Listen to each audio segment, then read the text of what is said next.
Honda is one of two manufacturers that could be looking to join NASCAR in the near future, and Riley Herbst will make select starts in the Xfinity Series for Joe Gibbs Racing in 2025. What's going on, guys? It's Daniel, and welcome back to our video. We got some NASCAR and other motorsports stories discussed here today on the channel. Let's go ahead and just jump straight into those really quickly. First, going to talk about the Darlington Xfinity Series race, as their title sponsor has been officially revealed for the spring race. It's going to be called the Sports Clips 200. Sports Clips has been the entitlement sponsor for the Xfinity Series race at Darlington going all the way back, I think, like 2009 or 2010. So they're back with their sponsorship once again in 2025. They're only going to have one race at Darlington this year in Xfinity compared to prior years, but it's good to see Sports Clips will be back with the Darlington Xfinity Series race once again in 2025. And now we're going to head on to the next story of today's episode, as we're talking about Road Ranger. As it was announced yesterday that Road Ranger will not be working with ThorSport Racing once again in 2025, but instead they will sponsor Sheldon Creed for 13 races in the NASCAR Xfinity Series in 2025, including this weekend at Circuit of the Americas. Road Ranger, like I mentioned, have been working with Ty Majeski and other drivers at the ThorSport Racing team over the course of the last couple of years, but they're moving up and trying to get better sponsorship opportunities in 2025, which leads them to working with Sheldon Creed in Xfinity. Sheldon Creed, of course, brings a lot of money and a lot of sponsorship, but this is a really big deal for Ford and Road Ranger as well. It's good to see that Sheldon Creed will have a new sponsor for this weekend. I think it's a pretty big deal, in all honesty, to see that Road Ranger moves up from the Truck Series all the way up to the NASCAR Xfinity Series in 2025. Glad to see they'll get the chance and opportunity to work with Sheldon Creed in the NASCAR Xfinity Series in 2025. Really exciting stuff, in my opinion.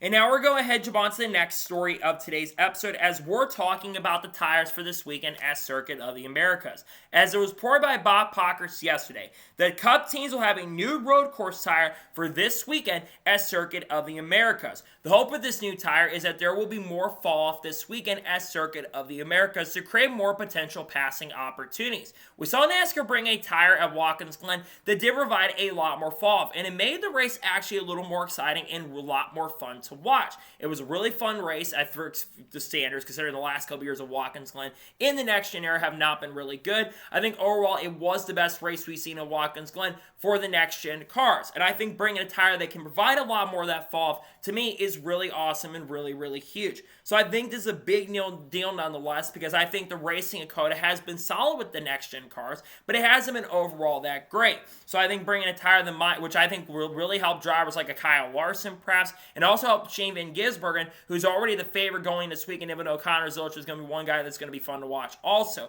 But I look for those guys to be some of the favorites this weekend, and I think with tires coming into play, it will make the racing overall a lot better, in my honest opinion. And now we're going to head on to the next story of today's episode, as we're talking about Austin Hill. As Austin Hill revealed his schedule yesterday that he will be driving for Gibbs Motorsports in the NASCAR Xfinity Series for 3 races in 2025 in the number 35 car. Now, to clear up some confusion, this is not the Austin Hill that drives for Richard Childress Racing. This is a different Austin Hill. I believe this is going to be the first time, maybe in a long time, that we've seen 2 drivers with the same exact name racing against each other. Austin Hill, I believe, is the driver who's racing the Trans Am Series, and I believe also is racing the Mazda MX-5 Cup Series as well, which is going to be a majority of his schedule in 2025. But I think for this Austin Hill, he's going to be in a car that's not super competitive, because the Gibbs Motorsports team, while they're looking to get better, they're not the fastest organization as a whole. So we'll see how they end up doing with him. I'd like to see Austin Hill have a strong run with those cars. It'd be kind of funny if he ends up beating the other Austin Hill, even though I think he's going to be really strong at the road courses later this year. But I do think this is a solid opportunity for Austin Hill. Glad to see him get the chance and opportunity to work with the Gibbs Motorsports team in 2025. And now we're going to head on to the next story of today's episode, as we're talking about Carson Ware. As it was announced last night that Carson Ware will drive the 07 for SS Greenlight Racing for 3 races in 2025, including later this year at Martinsville. He will make other starts later this year that were not announced and basically confirmed, but he'll get the chance and opportunity to work with this team in 2025. Now, Carson Ware for the first couple weeks have been driving for Karam Racing. They failed to qualify at Daytona, but they made it at Atlanta Motor Speedway, but they will not be running this weekend at Circuit of the Americas. I think Carson Ware getting behind the wheel is certainly interesting. He is the brother of Cody Ware, who of course driving full-time for Rick Ware Racing in the NASCAR Cup Series this year. This is a pretty decent opportunity. SS Greenlight Racing, while they're not the fastest team in the world, they're looking to get a lot stronger this year, but he's probably the worst driver getting behind the wheel of an SS Greenlight Racing machine personally, so I think some of the other drivers they've got this year are a lot better. But a solid opportunity nonetheless for Carson Ware. Hopefully can do a really solid and good job with the SS Greenlight Racing team in the 3 races that he'll be running in 2025. And now we're going to jump on to the next story of today's episode as we're talking about Akinori Ogata. Now, Akinori Ogata was supposed to make his team's first Truck Series debut with the number 63 team this past weekend at Atlanta Motor Speedway, but they did not have the trucks ready to go for the weekend at Atlanta. He did confirm last night in a video that the first truck start that the organization will have will be at Homestead Miami Speedway, and Akinori, who is the owner of the team, will be the driver of the truck that weekend at Homestead in a couple of weeks. Akinori Ogata has won a lot of races at Hickory Motor Speedway, and of course has been trying to make it in NASCAR over the course of the last couple years. I want to see this team succeed because I love that someone like Akinori, who's been trying to make his NASCAR dreams for the last couple years, I would like to see him succeed and do really, really well with this program. I think this is a program that wants to be fast, and they do want to be strong, and I think they're committed to being really good in 2025. So we'll see how he can do in the 2025 year. I really hope the team can make the races. We're not sure how many trucks will be showing up at a lot of races with the new rule changes they added recently, but I really hope that Akinori Ogata can have a really strong and really good start to the season. It's been a rough go to start 2025 for the team. Hopefully they'll have the resources good enough so they can be competitive when they do get to Homestead Miami Speedway. Not sure if they're going to be, but I really hope Akinori Ogata can have a really strong run at Homestead Miami Speedway in a couple weekends from now. And now we're going to jump on to the next story of today's episode as we're talking about Sage Karam. As it was announced yesterday night that Sage Karam will drive the 53 for Joey Gase Motorsports this weekend at Circuit of the Americas. This will be the first scheduled start he does have in NASCAR 2025, as of course he's no longer racing full-time currently at the moment. Now, Sage Karam made select starts in the NASCAR Xfinity Series last year, I believe maybe for Jordan Anderson Racing, if I remember correctly, or decent organizations like the 45 car. And last year, Sage Karam honestly has some pretty decent appearances in the NASCAR Xfinity Series last year. I do think that Joey Gase, not the Joey Gase team, I think he'll have a decent chance to make the field, but it's a very, very competitive field this time around. But if there's anyone that can get a car that isn't as strong in a field, it is definitely Sage Karam. I've seen him contend for top 10s. I've seen him contend for top 15s. And I think he'll have a chance and opportunity to definitely, for sure, at least get himself maybe a top 10, or well, not top 10, but I think a top 20 is certainly possible, of course, if he does make the field. But that's going to be the most important thing, right, is he's going to be in a car that is not known to be very fast and very, very strong. So we'll see how he ends up doing for sure, see if he can be very fast and very competitive this weekend. I'd like to see him do really, really good, but I'm not sure with the Joey Gase Motorsports team if that is going to be possible. We'll see if he can prove me wrong and see if he can end up making the NASCAR Xfinity Series field this weekend at Circuit Americas with Joey Gase Motorsports. And now we're going to jump on to the next story of today's episode as we're talking about Keelan Harvick. As it was announced yesterday morning that Keelan Harvick will make his Cars Tour debut at New River Speedway this weekend. Keelan Harvick has, of course, been working his way up in the late model ranks over the course of the last couple years and does have ambitions to go NASCAR racing. He is only 12 years old currently at the moment. I believe he'll be racing in the secondary series for the Cars Tour. I don't think he might be going to the main. I'm not entirely sure. I'll have to look at the article once again. But Keelan Harvick, of course, is going to be competing against his father later this year. I believe in May. I believe at Kern County, which, of course, Kevin Harvick does have some ownership at that track. And Keelan, I think, and his father are going to race some other races against each other later this year. Like I said, Keelan Harvick does have some ambitions long-term to eventually go into NASCAR Cup Series competition. The thing is, Keelan is only 12 years old currently at the moment, but there's a lot of potential with this young driver. He's shown a lot of stuff in the karting ranks. He's won some late model races. He's won some Legends Cars races in recent years. I do believe that Keelan Harvick is someone that in the near future will get the chance and opportunity to get in NASCAR once he turns 15 years old, which is about 2 years from now. I think he'll have a chance because once you turn, I believe, 16, he can run in trucks, so he's about 3 years away from doing that. He'll have the opportunity to race in ARCA West and ARCA East once he turns 15 years old, which is only about 2 years away from now at this point. I'm glad to see he's going to run in the Cars Tour later this year. I think he'll be very fast, and I certainly think he'll have a really strong chance to definitely be competitive for sure in the Cars Tour. Glad to see he'll get the chance and opportunity to race in that in 2025. And now we're going to head on to the next story of today's episode as we're talking about TWG Global. As there was a report by many reporters in the industry, including Jeff Gluck, that TWG Global has officially formed TWG Motorsports. This, of course, is the group that does own Spire Motorsports. They have association with Andretti Global, and they have association with many other projects in the motorsports industry, including Myers Shank Racing, and I believe also Wayne Taylor Racing as well. This is a really, really big deal because obviously TWG Global also has association with the Los Angeles Dodgers and many other big things as the Guggenheim brand owns TWG. This also, like I said, is going to bring a lot more money and a lot more capital into Spire Motorsports because Spire Motorsports, obviously, they're looking to get a lot stronger in the NASCAR Cup Series in 2025, which so far they're looking like they're that strong organization that we were really, really expecting. They've shown a lot of pace to start 2025. Carson Ware finished second this past weekend at Atlanta, and they're looking to win and be competitive later this year. I think that this is a team like Spire that's the next big team that can really take that big step like Trackhouse Racing took a couple years ago and bring in a lot more money and a lot more sponsorship in. I think is going to really help that program in 2025 get a lot more faster and a lot stronger. And this could also lead maybe down the road to Kyle Busch, maybe going over to this program in the not-so-distant future. So I'm excited about this nonetheless for sure, and I think it's a massive and great deal to see that TWG Global has officially formed TWG Motorsports, which is going to be a lot more money to the team going forward, and I think it, like I already said, it will lead to the team, I think, getting a lot faster and a lot stronger going into the 2025 year. In the 2025 season, we'll see how fast the team can definitely be later this year in the NASCAR Cup Series and also with their Truck Series program as well. And now we're going ahead to on to the next story of today's episode as we're talking about Chase Briscoe. Now, we already know that Chase Briscoe handed a pretty massive penalty this past week, last Wednesday, and has announced that Chase Briscoe was handed a 100-point driver and owner point penalty, and currently James Small was suspended for the next 4 races. Now, that suspension with the appeal going on next week has been deferred, so he will be at Circuit of the Americas this weekend, but if he does end up losing the appeal next week on March the 5th, he would lose James Small. They were handed a big penalty for spoiler modifications, and as expected, because of how big the penalty is, they, of course, as expected, they're going to head and appeal that penalty. Now, looking at the chances of this team winning their appeal, I think it's going to be very difficult for them to win their appeal because if you look at historically, only time we've really seen a team win their appeal in the next-gen era has been the Lubrigate situation where Hendrick Motorsports were supposed to get a 100-point penalty for all 4 of their cars of Kyle Larson, Chase Elliott, William Byron, Alex Bowman. Now they deferred that. They basically took away all the point, basically gave them all their points back,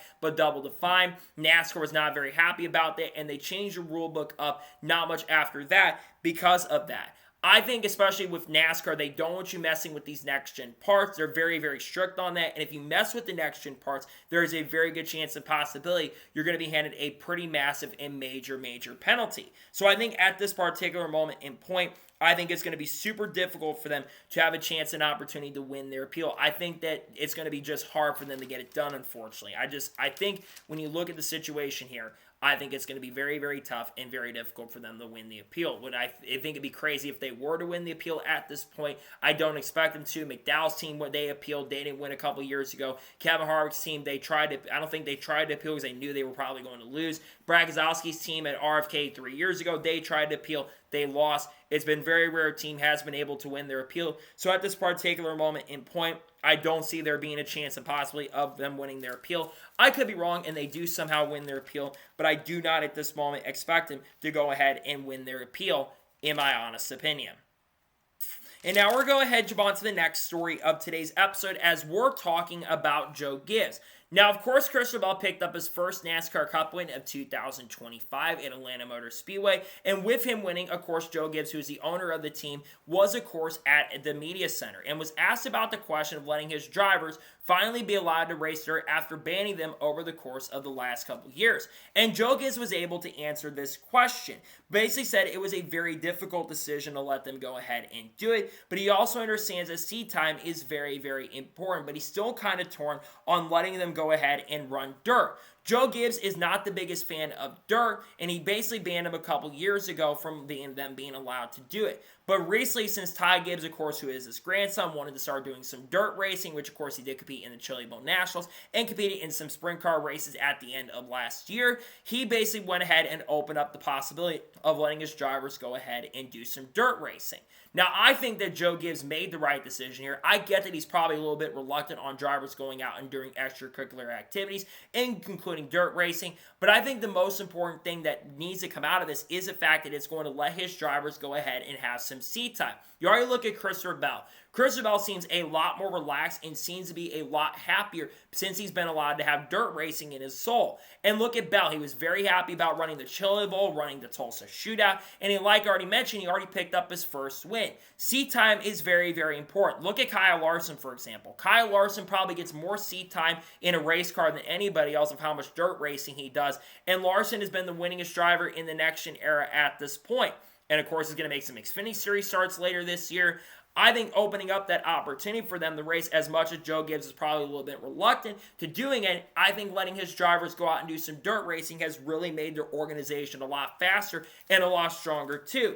And I think that Christopher Bell will be one of the strongest guys this year because he's been allowed that opportunity and been allowed that chance to go ahead and do this. And I think that they needed to allow this to happen because I think it will make the drivers a lot more competitive and a lot stronger in 2025. I look for Bell to have a big season. He seems a lot more relieved. He does seem a lot more relaxed. And overall, I think it was the right decision to go ahead and let it open because I think Kyle Busch, one of the reasons he struggled in the race years is because he doesn't have as much seat time. But when he goes and runs truck race and wins them like he did at Atlanta, he ends up being competitive in Cup, which he was very competitive in the NASCAR Cup race. So I do think that if they allow more practice, he probably wouldn't have to see these guys go do some seat time. But I also do think for Christopher Bell's sake, I think it's really good that he's got that opportunity to go ahead and do some more seat time in 2025. And overall, I think that Joe Gibbs did make the right decision. Even if he's a little more reluctant on letting his drivers go ahead and do that, I do think personally he went ahead and made the right decision to go ahead and allow him to do that, in my honest opinion. And now we're going to head on to the next story of today's episode as we're talking about the Drivers Association program.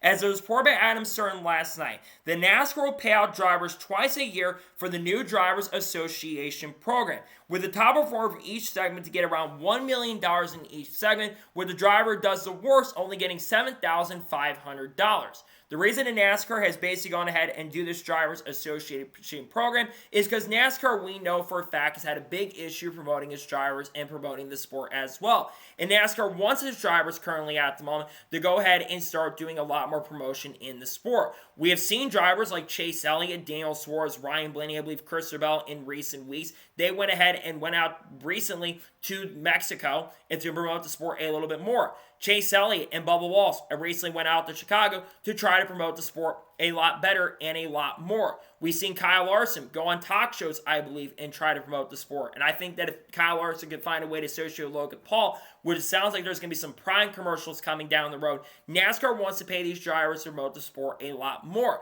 And I think that is very, very important. We've seen Ross Chastain also do it very recently as well. One of the reasons that this is becoming a big thing is because if drivers are allowed to get money, if they want to promote the sport and it's easy money to make, they're definitely going to go ahead and do that. If I'm looking at who's the favorite to win right now on this, I'd have to give Ryan Blaney and Chase Elliott because they're the ones that are promoting the sport the best currently at the moment. I've seen some other stuff, I think, along with Kyle Busch doing some stuff on TV shows, among other things recently too, which will help Kyle Busch get the win as well. But I think in regards to this Driver Association program, I really like it. They're wanting to get the drivers to promote the sport more. I think the drivers being allowed to be more outspoken, be more vocal too, will help a little bit on that front. The podcast side of things, going on podcasts and big TV shows as well, I think that is really, really huge. And it will be a great opportunity to grow the sport in a pretty massive way as well. So I think this Driver Association program is a good thing for the sport also, by the way. And I'm glad to see the NASCAR is going to allow this new Driver Association program to become a bigger thing in 2025 and paying out drivers money to do this. Like I said, I think Chase Elliott and Brett Blaney are probably going to win at this point, and I think that them promoting as much as they are, I think they want to make money, which is a good thing, because I think your drivers being paid for promoting the sport should be the way to go with it, and I'm glad to see the NASCAR's opening up a little bit more so drivers can go ahead and promote the sport a little bit more going into the not-so-distant future overall, in my honest opinion.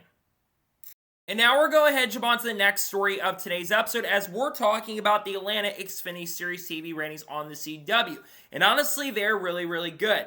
As reported by Adam Stern yesterday, the CW got a 1.306 million viewers at Atlanta Motor Speedway, which is up around 10% from 2024, and I believe the third most watched second race event for the NASCAR Xfinity Series maybe ever. These numbers are absolutely huge considering last week's numbers had 1.8 million last week, which was one of the most watched first events of the NASCAR Xfinity Series ever. These numbers are absolutely massive and really huge for the NASCAR Xfinity Series. Obviously, we all know there's been some issues for some people being able to have the opportunity and chance to watch the CW, but having it on the same network every single week is really going to help the Xfinity Series grow, especially since they're not on cable anymore and they're on a main network going forward. I think that is going to help the CW grow in a pretty massive and really, really huge way. And I think the Xfinity Series made the right decision to move over to the CW. Now, like I said just a second ago, the most important thing for the CW going forward is they really need to find a way to streamline it so there is a really good chance and opportunity for everybody to see it. I personally don't understand why they don't have the races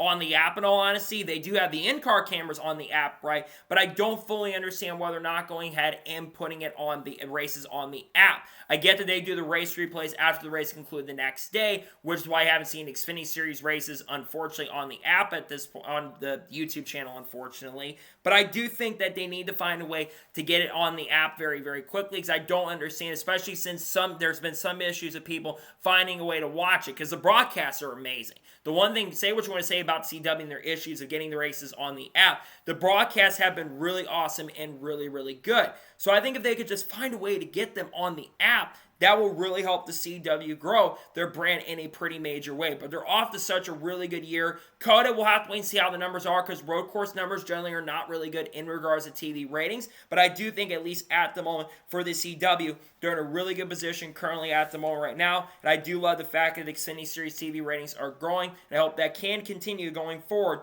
into 2025. And hopefully the Xfinity Series can have their biggest year in regards to TV ratings. And now we're going ahead and jump on to the next story of today's episode as we're talking about the Atlanta Cup Series TV ratings from this past weekend. And honestly, they're pretty solid. According to Adam Stern, Fox got 4.586 million viewers for Sunday's Cup race at Atlanta Motor Speedway. That is up 1% from 2024. It is a slight increase, but it's still an increase, which is a big win for the sport. We already know going into this year that the numbers, especially since most races are going to be on cable in 2025, I think this is a big win for NASCAR to see the ratings go up. Of course, the Daytona 500 did go up 13% from last year because, of course, the race was rain delay, but it would have been around 8 or 9 million viewers had the race gone all the way through without the rain coming into play.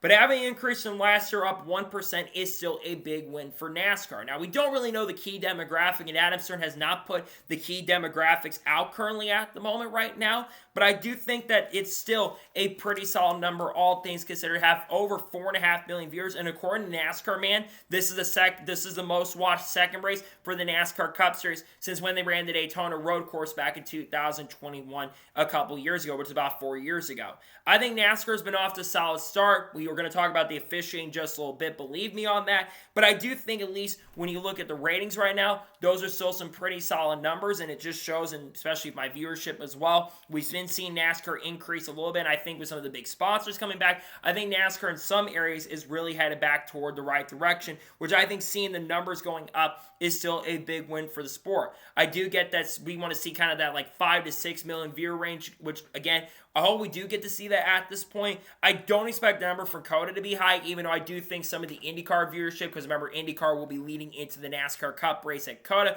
with the Grand Prix St. Pete happening this weekend. I do think some of that viewership from that race will lead into this weekend at Circuit of the Americas, which will, I think, help the viewership a little more on both fronts as well. Overall, I think the numbers still are very, very solid to start off 2025 for both the Xfinity Series and the Cup Series as a whole. Trucks has been a much different story. The ratings have not been that good for trucks start the year. Hoping the numbers that we've seen, though, in the NASCAR Cup Series can definitely continue going into the remainder of 2025. And now we're going to head jump on to the next story of today's episode as we're talking about Henderson Motorsports. As Henderson Motorsports continues to talk about their disqualification from a couple weeks ago at Daytona International Speedway. It has now been 11 days, or 12 days at this point, since the Truck Series race happened at Daytona International Speedway. Henderson Motorsports and Parker Kligerman, of course, competed in the Truck Series race at Daytona, and they actually crossed the finish line first after NASCAR threw the caution coming to the checker flag of the event. However, a couple hours after the race had officially concluded, NASCAR did post-race tech, and they basically failed post-race tech for being too late and low in the rear and also in the front of the car. Now, both sides have presented their cases. They, of course, had their appeal a couple days ago, and last week, I should say, and they unfortunately ended up losing their appeal. Now, Chris Carrier, who is the crew chief for Henderson Motorsports, and Parker Kligerman also have released their explanation of what happened in post-race tech. And both basically said the same thing in regards to it. It sounded like there was a miscommunication. Chris Carrier actually could not be at post-race tech because apparently multiple of the engineers from Henderson Motorsports, with them being an inexperienced team that doesn't run every single week, they went with the new post-race tech rules that came in 2023 in the NASCAR Craftsman Truck Series, which are still using to this day. And basically, they had to do certain things that NASCAR wanted, and they had inexperienced officials that were officiating the car.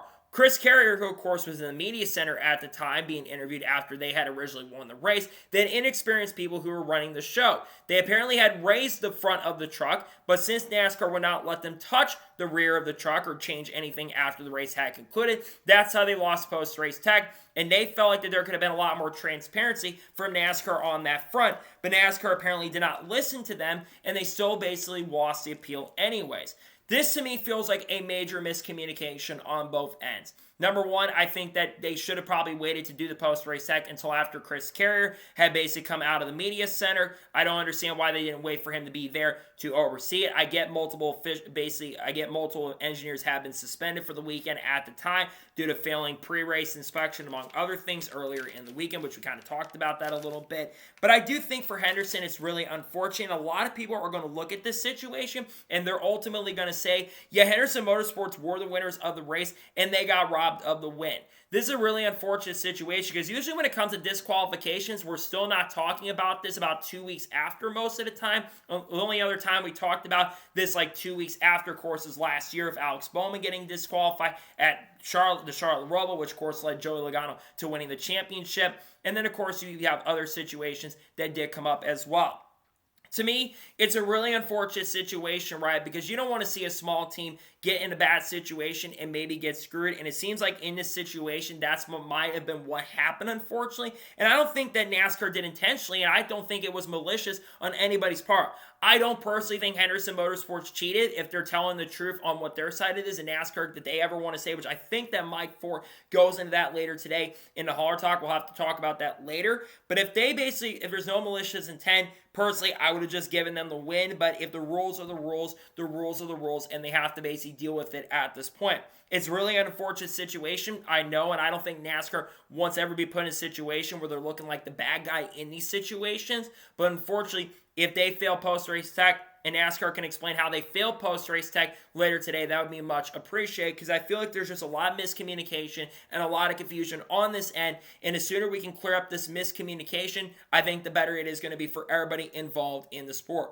So we'll see what happens in regards to this going forward. But in regards to this, in my opinion, it looks to me like a major misunderstanding and a major miscommunication, which sucks. But sometimes these things do come up, in my opinion.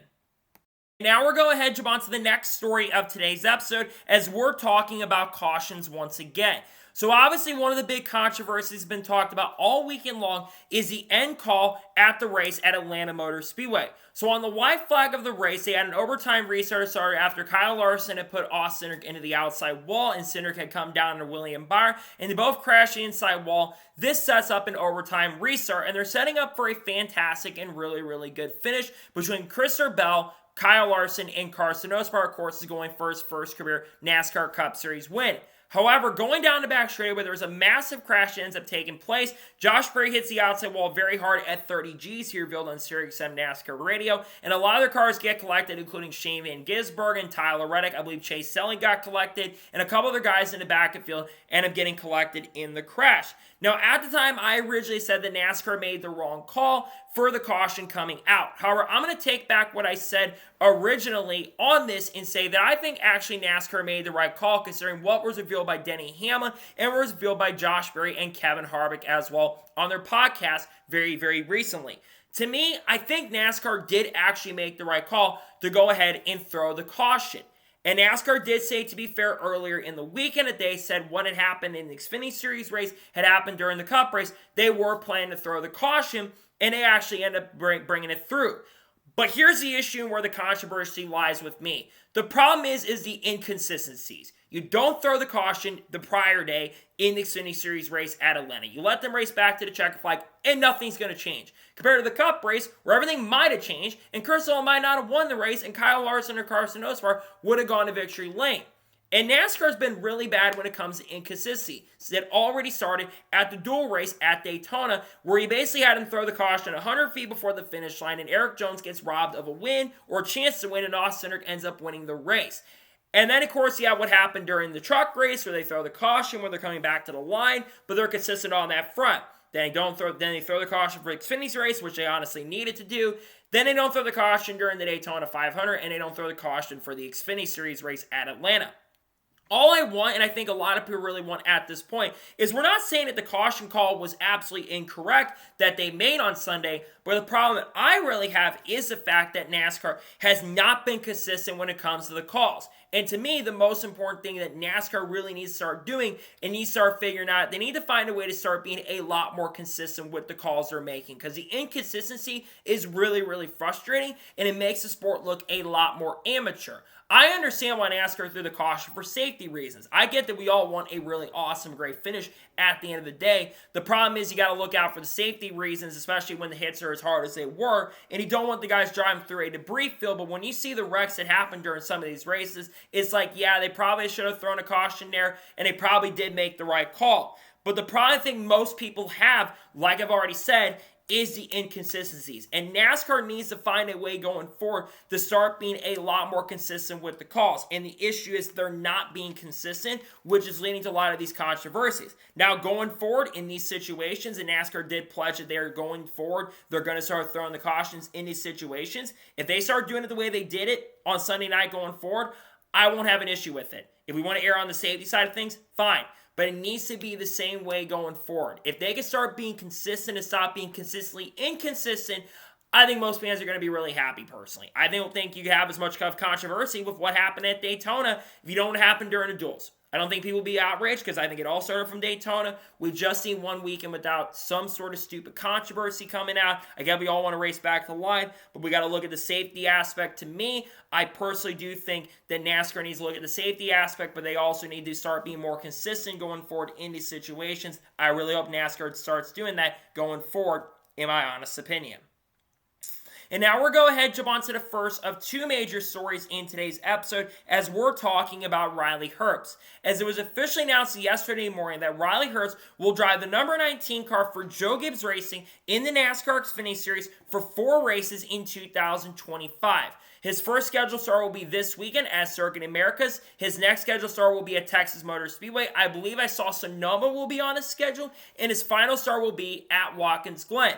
This will be the first time that Riley Herbst has competed for Joe Gibbs Racing in the NASCAR Xfinity Series since 2020, when, of course, he drove full-time for Joe Gibbs Racing in the NASCAR Xfinity Series that year, where he did make the playoffs this year but got eliminated in the round of 12. For the last years, of course, he drove for Stewart-Haas Racing in the NASCAR Xfinity Series for the last 4 seasons, where he did pick up 3 wins in a span of 4 years, including 2 wins in the final season. But now, of course, Riley Herbst is full-time in the NASCAR Cup Series in the number 35 car for 2311 Racing. What's really surprising about this weekend, especially in the road course races, is normally we see Ty Gibbs behind the wheel of the car, especially at road courses. But Ty Gibbs has not announced any races yet for 2025, and we already know that Justin Bonzanor is going to run 8 more races this year in the NASCAR Xfinity Series. And Eric Almirola, we know, has already been confirmed for the next 2 races in the Xfinity Series after this weekend at COTA. He's going to run Phoenix and he's going to run Las Vegas. So I don't really know if Ty Gibbs is going to make any starts in the NASCAR Xfinity Series at all in 2025. He does have ownership of the number 54 car, so maybe he's going to be more focused on the ownership side of things than focus on the driving side of things, and maybe put more focus on the Cup Series, which I don't think is a bad option for Ty Gibbs going into the year, as he's still looking for his first career NASCAR Cup Series win, doing something probably similar to Carl Edwards, where he didn't really run in Xfinity, though 2012 was probably one of the worst years of Carl Edwards' NASCAR Cup career. But I do think Ty Gibbs going and running full-time Cup is still a great thing.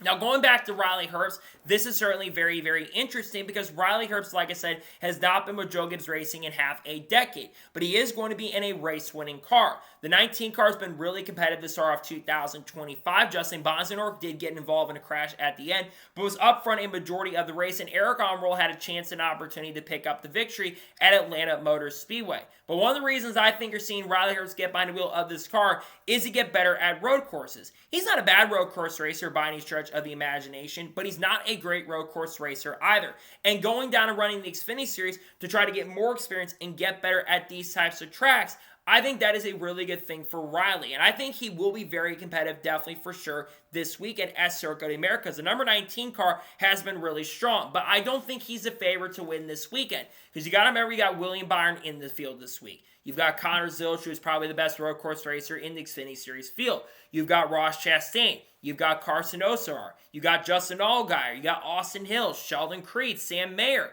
Guys like that. Christian Eckes, for example. You've got a lot of really good competition. Thomas Annunziata, you can't forget about him. He's a really good driver in the Trans Am scene and really good road course racer as well. So while I do believe that Riley Herbst will be certainly competitive this weekend, I don't expect Riley Herbst to be the favorite to win. However, I think it's really important that he gets this experience, especially at a track like Texas, because I do think it could make Riley Herbst a better driver. There is a lot of criticism of Riley Herbst being behind the wheel of that number 35 car for 2311. Many people like myself are expecting that Riley is not going to perform as strong as his teammates Bubba Wallace and Tyler Reddick this year. I think he will have some good runs, and to be fair, he's shown some really good pace and speed. To start off 2025, he had a decent run in Atlanta, but it was all over the place throughout the event. And then, of course, he did get a really solid finish at Daytona, where he finished inside of the top 15. But we're expecting Riley for majority of the season to run in the back of the field. And I know that the Xfinity car is much different than the NASCAR Cup Series car, but I think the most important thing for Riley is to get that experience, to get behind the wheel of the car so he can be really fast and really competitive with that throughout the rest of the year. And I think he will have a chance and opportunity. I think at Texas he's going to definitely for sure, but there's a lot of really good competition. Remember at Sonoma, I think later this year, and I believe also Watkins Glen, Shane Van Gisbergen is being behind the wheel of that number 9 car for Junior Motorsports. So I think that's one less chance for Riley to definitely go to victory lane. But that being said, I think it is a really good opportunity for Riley to drive for Joe Gibbs Racing. He, of course, will be back with 2311 Racing most likely in 2026, so he's not going to be going anywhere anytime soon in the near future. But I think he needs to get that experience with JGR to see what he can do in a race-winning car. Does he have a chance to win? Absolutely. I think he will have a chance. But I think it's going to be tougher, at least on the road courses. But I think a big reason why he's down here in Xfinity is to get better on road courses, to be prepared, because he's going to be in a race-winning car potentially in the Cup race, in a team that's won race at road course like Tyler Reddick did 2 years ago in the 45 car. So I think he's looking to run really strong. We'll see what Riley Herbst can do. I think he does have a chance and opportunity to be competitive. We'll see what he can do with the Joe Gibbs Racing team in the NASCAR Xfinity Series. We'll see if he can be a major threat and contender to go to victory lane in 2025, definitely in the NASCAR Xfinity Series with Joe Gibbs Racing. And now we're going to head on to the final major story of today's episode as we are talking about Honda. Now, we've already talked about the fact that Dodge is very likely going to be returning to NASCAR in 2026. But according to Adam Stern, Honda remains the other car maker the industry execs are watching to see if it finds a way into NASCAR in the future. And about an hour ago, it was reported also by the NASCAR Rumor Nostalgia account that Honda has been, over the course of the last couple of weeks, has been upping their conversations with NASCAR about the potentially joining NASCAR in 2026, or 2027, because they would have had to have a body approved by 2026. Now, apparently, also according to NASCAR massage account, Brad Keselowski had been talking to Honda about coming into the sport, but Brad Keselowski was not looking to switch RFK Racing away from Ford to go all the way over to Honda. He was just trying to convince maybe some other teams, though, to switch to Honda as early as 2027. Now, we have heard a lot about the Honda rumors about them coming into NASCAR over the course of the last couple of years. And when you hear Honda rumors, you kind of say, I believe it when I see it. But I still believe there is a lot of smoke to this rumor about Honda coming into NASCAR. And they'd be one of the two new manufacturers coming in. The other one is Dodge. It sounds like Dodge is very close, while it's not been announced at this time. They're very close to being announced and confirmed to be in NASCAR as early as next year in the Craftsman Truck Series with the Ram brand. Ram has not been in NASCAR since 2016. They left their support at the end of the 2016 year. And Stellantis has been bringing a lot of people back into their fold in the last year or so. The former CEO has come back in to be the CEO, and the VA sounds like it is coming back, at least to the Truck Series. We don't know the organizations at this time that are going to be switching to Dodge, but we do think ThorSport is going to be one of them potentially, considering ThorSport's history of switching manufacturers. But I look at a team like Henderson Motorsports, or there could be a team that we don't know at this point that may join for the first time, which will lead to more support in the series as a whole. But Dodge is also expected, and they could have a Cup Series program as early as 2027, which would absolutely be huge for the NASCAR Cup Series if that ended up happening. I think that's a little bit really crazy if they get into Cup by 2027. Realistically, I think 2028 is very likely when they could join, but I think Dodge is very likely coming back in the next couple of years in Cup competition. But now going back to Honda. Why is Honda one of the rumor manufacturers? Well, we talked about this on the channel. I didn't get a really good time to explain this, but it sounds very likely, according to Marshall Pruitt from Racer Magazine, that Honda is 9 toes out of the water of IndyCar. And it sounds very likely that Honda will not be back with IndyCar after the 2025 or 26 season, which is the final year of their contract. There was talk that they were trying to convince themselves to stick around after 2026, but it sounds like even with adding the new hybrid components to IndyCar, it sounds like they're 9 toes out of the water to staying in IndyCar. Now, there is a chance they could just go over to IMSA and work on the Acura program, which is certainly a possibility. But also IMSA, of course, does have association with NASCAR because of association with Cadillac and all that other kind of stuff, and also the Ford brand as well that could also be in IMSA in the future. But also you have to look at the other things too. They're rumored to be going to Formula One as well and working with Aston Martin next year in 2026. It seems like IndyCar, even though they are going to be on Fox and going to be in front of more eyes next year, I still think them going over and working if NASCAR would absolutely be huge. NASCAR is going to need new manufacturers for support, because new manufacturers coming into NASCAR will lead to, you guessed it, a lot more money coming into the sport. And the more money for the sport, the better it's going to be. The other big thing to think about is if 2 new manufacturers come in, you're going to open up the fields a lot more and make the fields a lot stronger. Because if you have more cars in the field, you're going to open up that development pipeline and move people around. Now, the big question, obviously, is what teams could switch to Honda in the future. One team I think about is Legacy Motor Club. Legacy Motor Club, they are the third wheel at Toyota currently at the moment right now. There's a lot of chatter and conversations about Scott Dixon maybe running the Daytona 500 in 2026. I could see them being the one to go over there. Plus, Jimmy Johnson has been rumored to be doing some stuff for the Indy 500, even though that doesn't sound very likely at this point. And I think another team that could come back is Chip Ganassi Racing. Chip Ganassi has not been in the sport since 2021 when they sold off their stake at the end of 2021 to Trackhouse Racing. They've been gone for about 5 or 6 years. But I think Chip Ganassi is one team that's been a team that everyone looks at as a potential possibility. Some are going to mention Andretti Global, but Andretti Global is already associated with the Spire Motorsports Group. So I don't think that's going to be one team that is going to switch and come back. But as a whole, when it comes to Honda coming to NASCAR for the first time, it would be really, really huge, because you may not just have 3, you may not just have 4 manufacturers, but you may have a 5th manufacturer coming into the sport, which I think is going to lead to a lot of growth in the sport as a whole as well. New manufacturers is good for the sport. If we can find a way to get them in, that's what you want to see. So I think it's very likely at this point that this is going to happen, that you're going to see Honda come in. And I've been hearing these conversations. We've been hearing the rumors for 2 decades at this point, but we are starting to hear more about it. It seems like every time the rumor comes up, it drops a little bit, then it picks up more, and it drops back down to where it originally was. So at this point, it's kind of like I'll believe it when I see it, but the fact that talks are happening with Dodge likely coming in and Honda coming in, you may have as many as 5 manufacturers in the sport. And I think that is really, really huge. Again, we'll have to wait and see what teams decide to go ahead and switch over to these manufacturers of Dodge and Honda in the near future, but it does sound very likely at this point that we may be getting Honda into the sport along with Dodge as well. We might have some new manufacturers coming in and new OEMs, which I think is really huge for the sport. We'll see when it gets officially announced and when it will get officially confirmed in the not-so-distant future.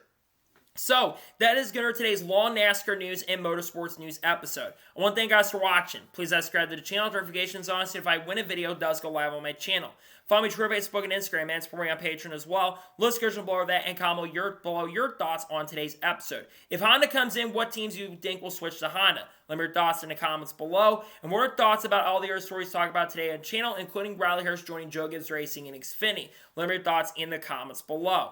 Later today on the channel, you're going to see the race picks for the NASCAR Xfinity Series race at Circuit of the Americas. Tomorrow on the channel, you're going to see the NASCAR Cup race picks for COTA, and you're also going to see the paint scheme video as well. If any major news that does break over the next couple days, discuss here live on the channel. We've got content coming out of people like Haley Deegan, Carl Edwards, Kurt Busch, Kyle Busch, Shane Van Gisbergen, Riley Herbst, Harrison Burton, Sheldon Creed, Sam Mayer, Joe Gibbs, among other things. We'll talk about all this stuff on the channel. Clay's Farland, Matt DiBenedetto, Frankie Muniz, Connor Zilch, Kyle Larson, all the good stuff we'll be talking about on the channel, and Chase Elliott as well. So anyways, like I said, I want to thank you guys for watching today's episode, and I'll see you guys next time for more great, awesome NASCAR content and other motorsports content on the channel like this. Take care, everybody.